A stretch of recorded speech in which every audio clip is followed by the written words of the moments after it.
Salut à tous, c'est Poisson Fécond et aujourd'hui j'ai envie de vous parler d'un sujet hautement intéressant, c'est l'argent. Qui n'est pas intéressé par l'argent? Et pour ça je vous ai concocté un petit schéma, regardez, plus le temps passe et T'es qui toi? Bonjour, c'est Poisson Fécond, je fais des vidéos sur YouTube, tout ça. C'est quoi YouTube? Ah mais merde, putain on est sur YouTube. Mais tu fais quoi là? T'es à la masse toi, regarde. Pourquoi toi t'es là? Regarde, plus le temps... Pourquoi moi je suis là? Mais détends-toi, j'ai pas forcément dit que c'était toi. Regarde, plus le temps passe et plus l'argent peut augmenter. Et T'es un gros con, tu parles d'argent. merde, c'est le premier sujet, effectivement. Je sais pas si tu vois. L'argent c'est sale. L'argent c'est sale. Non, tu verras, pas forcément. Et ensuite, on parlera de la réalisation des rêves. Tu dois avoir des rêves, toi, dans la vie, non? Regarde. Et le troisième point, c'est le regard des autres. Je crois que tu as un problème avec les autres, toi. Mais bon, tout ça, on le verra dans le sujet en question.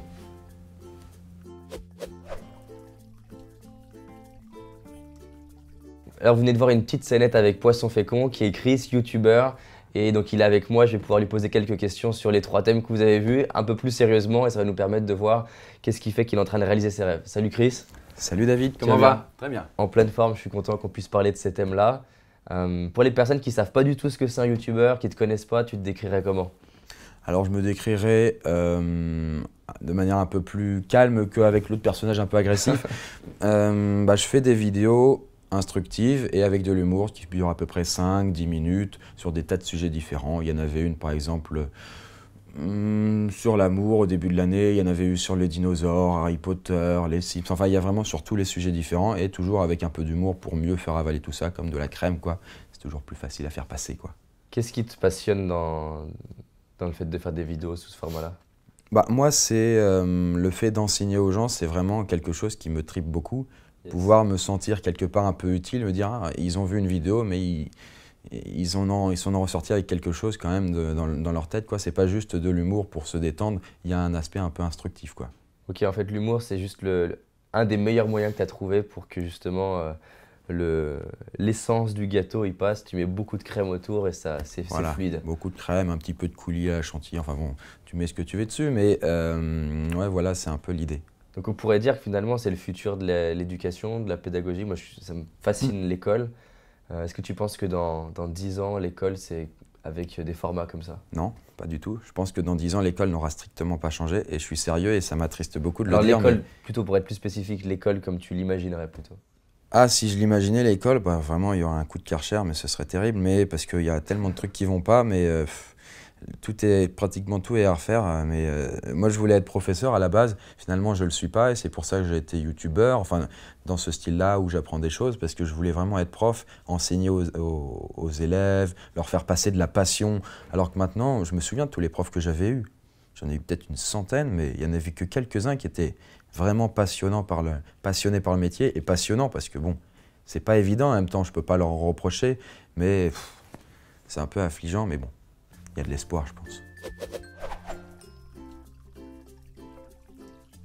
Donc tu viens de parler d'espoir. Avant qu'on parle des rêves, on va focaliser un petit peu sur l'argent. C'est quoi ton rapport à l'argent comme ça? Il y a beaucoup de personnes qui ont des croyances limitantes comme quoi c'est sale, c'est pas bien, c'est dur d'en gagner, ou tout le monde ne peut pas vraiment avoir de l'argent. Et que voilà, il y a plein de croyances. C'est quoi toi ton rapport à l'argent? J'essaye d'avoir un rapport sain. Après, il y en a, ils trouvent que c'est malsain parce que dans mes vidéos, je parle, pas tant que ça, je parle de temps en temps d'argent. Le fait que, en fait, je parle d'argent alors qu'en réalité, sur YouTube, les youtubeurs ne parlent jamais d'argent. De manière générale, en France, on évite d'en parler, c'est un sujet tabou. Et je trouve ça vraiment dommage et j'aimerais que ce soit quelque chose de plus public. Je dis, voilà, je gagne ça et basta, ce sera à l'américaine. À l'américaine, quoi. Tout comme sur les vidéos YouTube, on voit le nombre de vues. Voilà, par exemple, cette vidéo a fait 2 millions. Pourquoi on ne saurait pas pourquoi la personne qui a fait cette vidéo, combien il a gagné et grâce à ça, voilà, moi ça me gênerait pas du tout et j'aimerais bien faire avancer la mentalité là-dessus. L'argent fait partie de la vie et c'est bête de le rendre tabou et comme si c'était quelque chose de mauvais, quoi. Si tu complétais la phrase pour toi, là, ce qui devient l'argent c'est, tu mettrais quoi au bout? L'argent, ça fait partie d'un tout, en fait. J'avais utilisé cette métaphore avant. Il y a un fromage. Et puis le fromage, il y a plein d'aspects, il y a la passion, il y a l'enfance, la famille, et puis il y a l'argent, ça fait partie, c'est une part. Et si on retire cette part, le gâteau n'est pas complet, quoi. Enfin, le fromage. Et donc tu remets la part, et puis voilà. Cool. Comment tu utilises l'argent, toi, justement, pour aller vers tes rêves? C'est pas moi, pour m'acheter des conneries, acheter des bouts de pain, des prostituées, tout ça, évidemment. Non, pour réaliser mes rêves, plus on veut faire des rêves ambitieux, plus il faut d'argent. Et moi, j'essaye vraiment de réinvestir l'argent que je peux gagner dans mon entreprise que j'ai créée pour déjà payer un monteur vidéo. Salut Félix. Et ensuite, pour essayer d'embaucher d'autres personnes, j'ai un jeu vidéo en cours, mais ça, on en parlera après, je pense, au niveau des rêves. Et donc voilà, l'argent, pour moi, c'est un moyen pour accomplir ce que j'ai envie de faire, les rêves que j'avais quand j'étais gamin, par exemple, ou que j'ai imaginé plus tard. C'est vraiment un moyen de faire. C'est comme des rames. Donc finalement, dans ta vision du monde, et donc pour les personnes qui sont avec nous, tu as un rêve et donc du coup pour le réaliser il y a besoin d'argent, donc naturellement tu mets en place des choses pour avoir de l'argent, tu réutilises cet argent pour aller vers ton rêve et c'est une dynamique en fait qui est virtueuse en fait. Ouais, après bien sûr rien ne t'empêche de te faire plaisir, d'aller au resto, ça c'est aussi le bon aspect des choses aussi.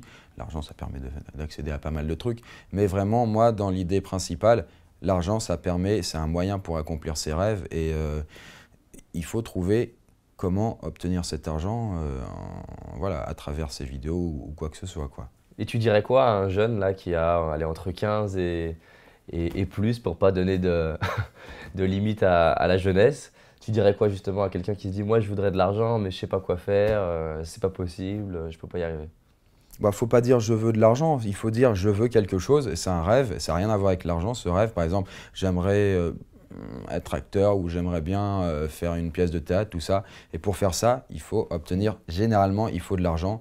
Et donc, voilà, comment on peut atteindre ce but? Parfois, on n'a pas besoin forcément d'avoir de l'argent de manière cash, mais en tout cas, l'argent, ça peut être un moyen pour accéder à ce rêve. Et il faut essayer de réfléchir à ça, ne pas hésiter à se remettre en question, à faire des formations comme tu peux le faire. Et voilà, il y a pas mal de trucs finalement qu'on ignore souvent puisqu'on ne parle pas de l'argent. Évidemment, c'est tabou en France pour réaliser ses rêves. Donc en fait, toi, tu inverses. Et donc là, c'est pour un jeune qui nous regarde ou qui est en train de se demander, c'est d'abord qu'est-ce qui me fait vibrer, c'est quoi mes rêves, qu'est-ce que j'aimerais faire. Et une fois qu'il y a un truc qui me parle, de me dire c'est combien j'ai besoin d'argent pour aller vers ce truc-là en fait. Ouais. Et là, du coup, tu as le montant financier dont tu as besoin pour réaliser la première étape. Voilà, tout à fait. Cool. Pas d'autres commentaires. Parfait. Pour cette deuxième partie, ce deuxième point, nous allons parler des rêves, la réalisation des rêves. Attends, excuse-moi, t'as rien à faire ici, là c'est beaucoup trop. On va redescendre un peu sur Terre. Les rêves, justement, sur Terre, parlons des rêves. T'es qui pour réaliser des rêves, toi? Je sais pas qui je suis, mais en tout cas, moi j'en ai réalisé quelques-uns, faire mon bouquin, jeux vidéo, tout ça, faire une entreprise, tout ça, ça fait... T'es prétentieux, toi? Ambitieux, je pense que ce serait le terme plus approprié. Les rêves, c'est pas possible. J'ai déjà essayé. T'as déjà essayé, vraiment? Ça marche pas. Attends... Tu as pris comme un manche. Enfin, quand on te voit, on se dit que ça peut pas être possible pour toi, mais c'est possible de faire ses rêves. T'es un gros con? Non, non, c'est pas vrai. On peut faire ses rêves.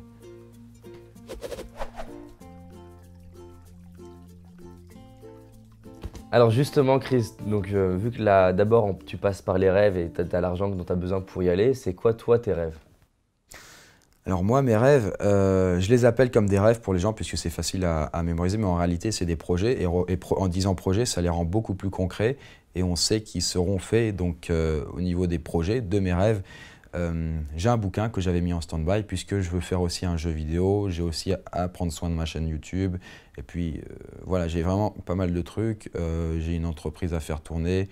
En fait, j'ai pas mal de petits projets, de rêves, mais qui sont un peu dispatchés dans le temps. Et le plus dur, bon, pour moi, c'est pas d'en avoir puisque j'en ai une chier, mais c'est plutôt de me focaliser sur un certain nombre restreint et de réaliser cela avant de passer sur d'autres, quoi. Tiens, avant qu'on parle de focalisation, il y a plein de personnes aussi qui se disent voilà, moi je peux pas y arriver, j'ai pas l'éducation, j'ai pas le réseau, je suis pas à la hauteur.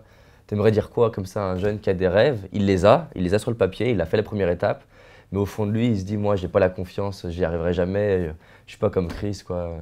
Je peux pas faire des vidéos avec autant de vues, je peux pas écrire un livre, je peux pas faire ça. T'aimerais lui dire quoi? Justement, dans l'un de mes EDK, l'un des derniers, j'avais conclu par une jolie petite phrase, c'était que qu'importe l'éducation, la famille dans laquelle vous êtes, le milieu dans lequel vous êtes issu, n'importe qui peut réussir, puisque la vie, la réussite, c'est comme un gratte-ciel. Et même si certains, ils ont commencé à un étage supérieur, tout le monde peut le gravir, puisqu'il y a des escaliers, il faut gravir les marches, tout simplement. Yes. Et donc, quand tu dis gravir les marches, c'est l'idée de se dire par quoi je peux commencer pour aller vers mes rêves, en fait. Ouais, peut-être que certains auront plus de marches à accomplir puisqu'ils auront un milieu un peu pourri, s'ils sont d'une famille pauvre ou ils n'ont pas eu la culture qu'il fallait, mais en s'instruisant, en développant certaines choses, ils pourront combler leur retard et monter tout autant que les autres leur gratte-ciel. Et donc, toi, pour ton gratte-ciel, c'est quoi les premières marches que tu as franchies? Moi, c'était il y a très longtemps, hein, je crois. C'était il y a 10 ans maintenant, où bah, les marches, je les avais bien senties, quoi. Je crois que c'était la méthode Bonaparte, où j'ai essayé d'aider les profs, puisqu'on en a parlé au début, je voulais être prof, et en essayant d'être prof, je voulais être vraiment un bon prof. Le problème, c'est qu'avec les profs que j'avais, bon, ils avaient du mal à se faire respecter en cours, et donc j'avais vraiment observé les choses pour faire en sorte que ça ne se reproduise pas avec moi. Donc j'avais réussi à écrire une méthode qui existe toujours et que vous pouvez aller voir gratuitement en ligne, pour aider vraiment les profs à faire ça. Donc j'avais écrit cette méthode, c'était l'une vraiment des premières marches. Il y avait aussi la chaîne YouTube. Et puis pendant longtemps, je me suis questionné comment réussir ces putains de rêves que j'ai depuis longtemps. Et pour ça, il faudrait de l'argent, il faut être un peu plus populaire. Voilà, il y a pas mal de facteurs. Et puis, donc il y avait la chaîne YouTube. Je suis vraiment passé par pas mal d'étapes, par des échecs, par des remises en question. Mais c'était formateur. Mais tiens, quand tu as un échec, pareil, plein de personnes, quand elles ont un échec, elles se disent voilà, j'ai tout essayé. Alors elles ont essayé 2 fois, mais elles se disent j'ai tout essayé, ça marche pas. Du coup, j'y arriverai pas. On en parlait encore hier avec voilà, un jeune qui a un rêve dans le bodybuilding et qui tout le monde lui a dit autour de lui non mais tu sais c'est trop dur comme milieu, c'est trop compliqué. Qu'est-ce qui fait que toi, ta toute première vidéo, elle n'a pas fait tout de suite des millions de vues? Qu'est-ce qui fait que tu t'es pas dit bah en fait voilà j'ai essayé, ça marche pas en fait?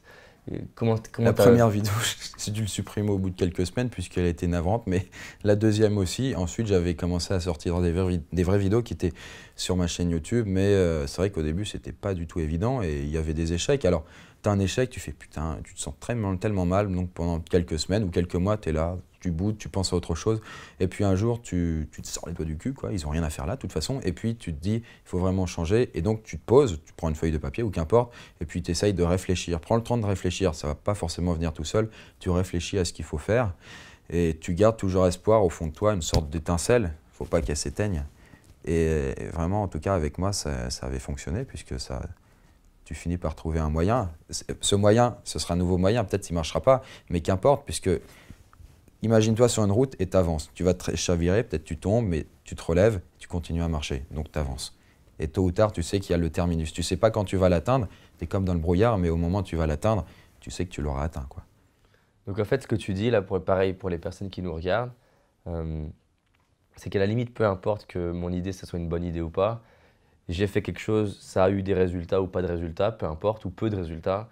Je réessaye quelque chose, une fois à droite, une fois à gauche, et Ouais. j'ai cette petite étincelle que j'entretiens, cette flamme, et au bout d'un moment, je me dis qu'à force de modifier des choses, il y a des grandes chances que j'aille vers mes rêves. Il ne faut pas foncer tête baissée, c'est pas non plus ce qu'on est en train de dire. On ne fonce pas tête baissée en disant on s'en fout de tout le reste. Non, il faut prendre en compte l'environnement, vraiment le prendre en compte, le milieu, et essayer de s'adapter au milieu et essayer de l'adapter à soi.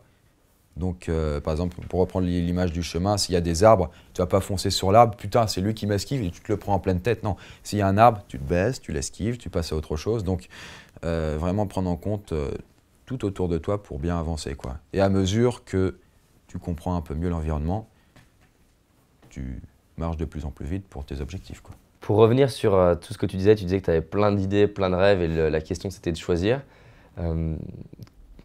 2 questions là qui me viennent, je te les donne, tu vois comment tu veux répondre. Il y a peut-être des gens qui t'ont dit mais attends, il faut que tu en choisisses un et tu n'as pas le droit, tu peux pas réaliser trop de rêves en même temps. Et l'autre question c'est comment tu fais ton tri toi dans tous tes rêves pour choisir ce sur quoi tu mets ton attention? Ouais, moi je suis vraiment intimement convaincu que je réaliserai vraiment une grande partie de mes rêves, quand bien même ils soient vraiment complètement fous. D'ailleurs, j'évite trop en parler parce que les gens ils vont me prendre pour un dingue. Déjà que c'est pas, on est un peu limite là. Mais donc, pour ta question, tu peux pas faire tout en même temps puisque sinon tu vas te noyer comme un gros poisson. Bonjour. Et enfin, les poissons ça se noie pas, c'est absurde. Et bon, bah, il faut que tu choisisses un rêve. Moi, j'essaye de voir ceux qui sont le plus rapides à faire et ceux qui coûtent le moins d'argent, quoi.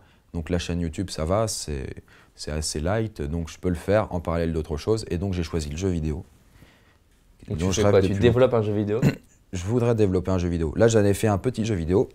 C'est une sorte de marche, en fait. Il y a la grosse marche, et là, je vais faire ça, un petit jeu qui est bientôt terminé, avant de faire le plus gros. Et le plus gros, puisqu'on avait parlé d'argent au début, il me coûterait à peu près 50 000 euros. 50 000 à 100 000. Et donc pour ça, j'ai imaginé les étapes nécessaires pour le réussir. Donc je vois que c'est un petit peu haut, donc j'ai fait il va falloir gravir comme ça. Ok, donc en fait si je résumais un peu pareil pour tout le monde, c'est un peu comme si là je suis un peu en brainstorming, je liste tous mes rêves, peu importe qu'ils soient possibles, pas possibles, très grands, très petits pour toi. Une fois que j'ai ce truc-là qui sort, je vais commencer à me dire ok, dans ces rêves-là, combien ils vont me prendre de temps, d'énergie, d'argent on va dire.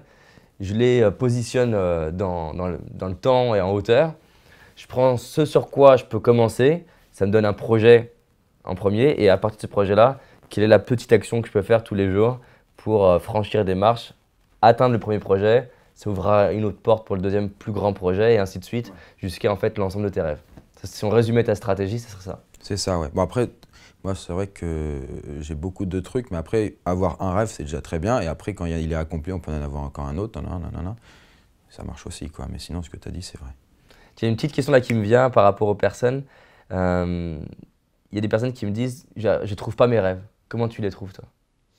Au début, on n'en a pas forcément, mais il faut simplement se poser et réfléchir à ce qui nous fait vibrer, regarder le monde autour, dire lui j'aime bien ce qu'il fait, mais je pourrais jamais faire. Il ne faut pas dire je ferai jamais ça. Tu dis ce serait peut-être bien que je fasse ça aussi, qu'est-ce qui te ferait plaisir à toi, qu'est-ce que tu aimerais accomplir, en quoi tu te sentirais utile.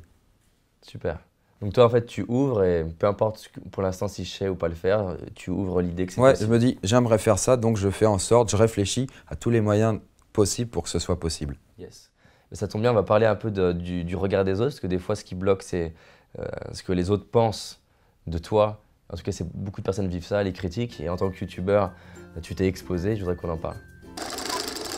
Et pour ce troisième point, cette troisième partie, nous allons parler du regard des autres. Et excuse-moi, c'est pas ici que ça se passe, tu es toujours un petit peu à la bourre, hein. Ouais.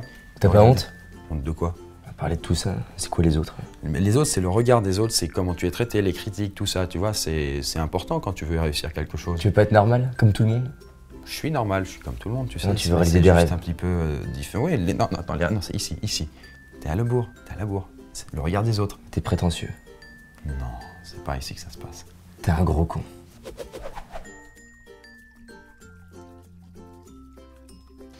Alors on a parlé d'argent et de rêve, et c'est vrai que des fois ce qui limite c'est ni l'argent ni le fait d'avoir des rêves, c'est ce que les autres pensent de toi, les critiques. En décidant de devenir youtubeur, tu t'es exposé à de la notoriété, et qui dit notoriété dit aussi des critiques, du rejet, des gens que tu connaissais qui ont peut-être jugé un peu ton travail, d'autres gens qui ne te connaissaient pas qui ont peut-être jugé ton travail. Déjà toi tu l'as vécu comment? Si on résumait rapidement l'ascension, comment tu as vécu les retours des gens?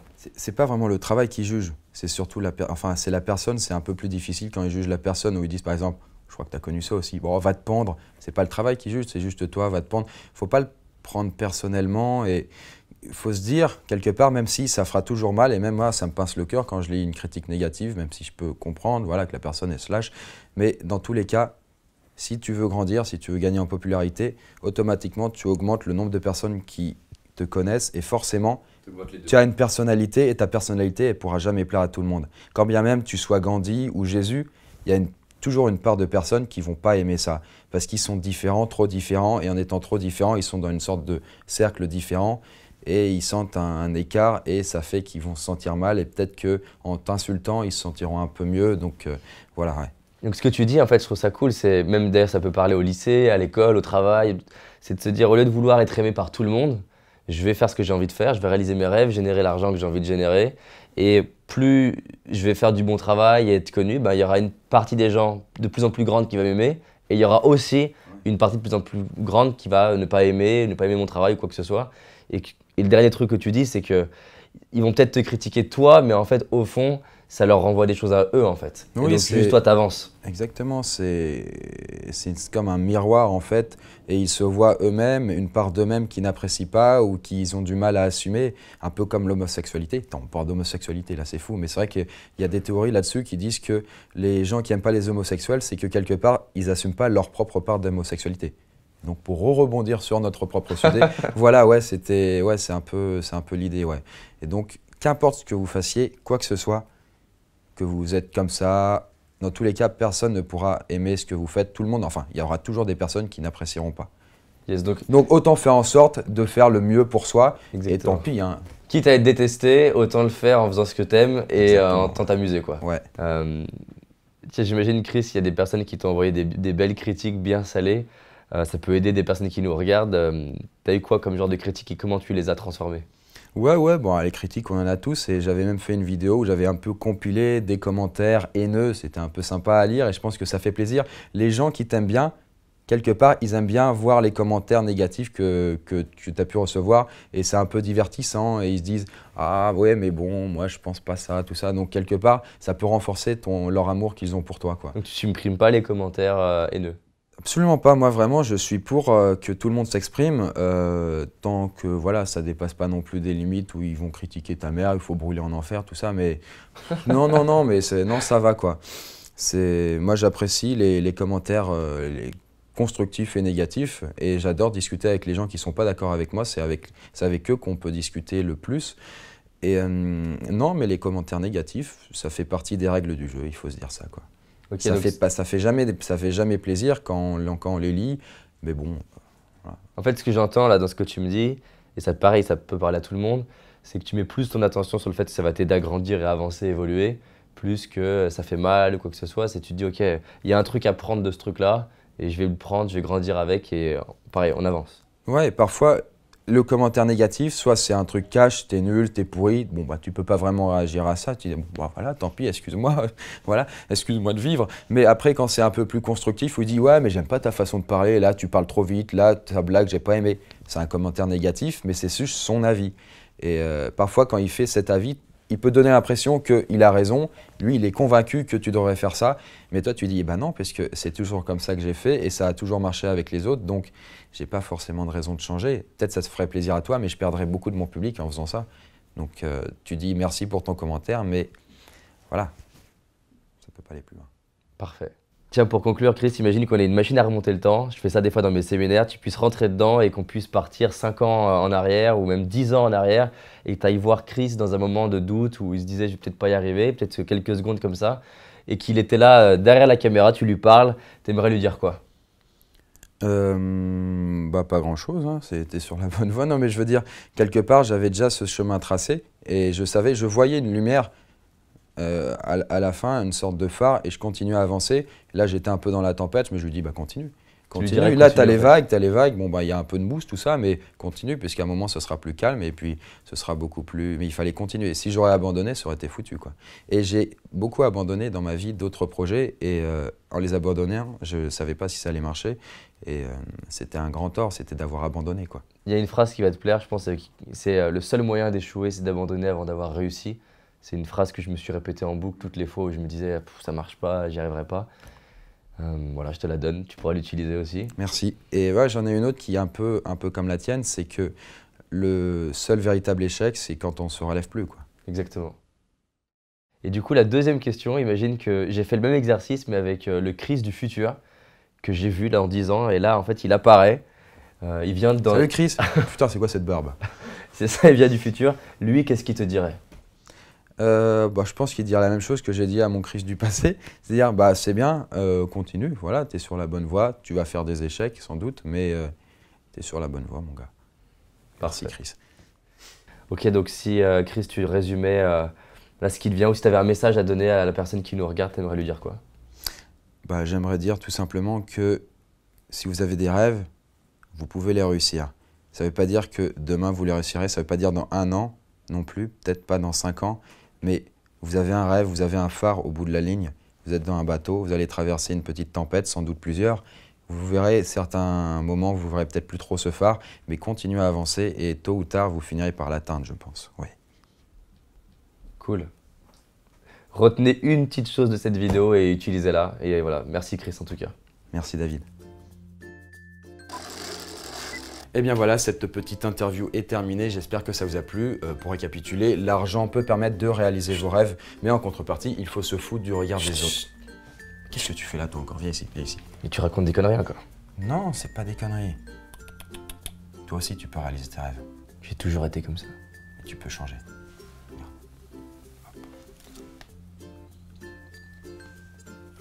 Au revoir.